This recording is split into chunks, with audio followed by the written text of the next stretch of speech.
Mes Lotësh, nëna e 36 vjeçarit shqiptar që u gjeti vdekur në një banesë në Francë, bashkë me gruan e tij, ka dhënë një prononcim për mediat ku ka bërë thirrje që trupi i djalit të saj të sillet në Shqipëri.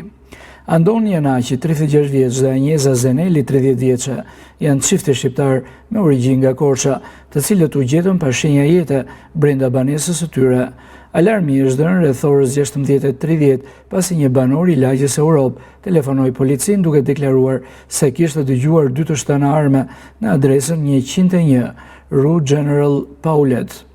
Forcat e rendit mbritën menjëherë në vend ngjarje ku gjetën trupat e 36 vjeçarit dhe 30 vjeçares. Pranë tyre u gjet një armë gjau, ndërsa shenjat paraprake sugjerojnë se gruaja është vrarë fillimisht dhe më pas autori i dyshuar ka kryer vetvrasje. Sipas hetuesve, pista kryesore e ngjarjes po trajtohet si vrasje ndjekur nga vetvrasja. Çifti ishin prindër të dy fëmijëve. Në momentin e ngjarjes, njëri prej tyre nuk ishte kthyer ende në shtëpi, ndërsa fëmia më i vogël ndodhej në shkollë. Mua do të më ndihmoj shteti të më thënë trupin e djalit këtu. Unë shkoj në gjendje jam. Nuk jam, në zigje se që ka për djali andeja. Ishi mirë, ishi në bukur, për kime ka zho shtëpi, po nuk e dhja që të bënte këto, të bëni këto vrasje. Në ata një nga Franca, mori, nuk se në djali që kam në Greqi. E më merë më nënë për e qerek.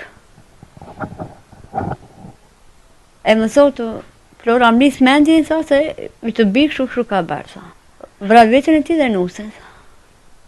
Kam pikë se këshin përkime në shpinë e tyre, nuk i gjitha është tamam të sakta si sem, të turin se kam të qetë. Ty ti. Të më bje po, s'kam. Kam polur mata. Jo, nuk kam polur mata. E plate kishtë edhe ajo, e plate kishtë edhe unë. Nuk më vjen mirë. Si që vina sa e ka e plate, unë e kam e plate.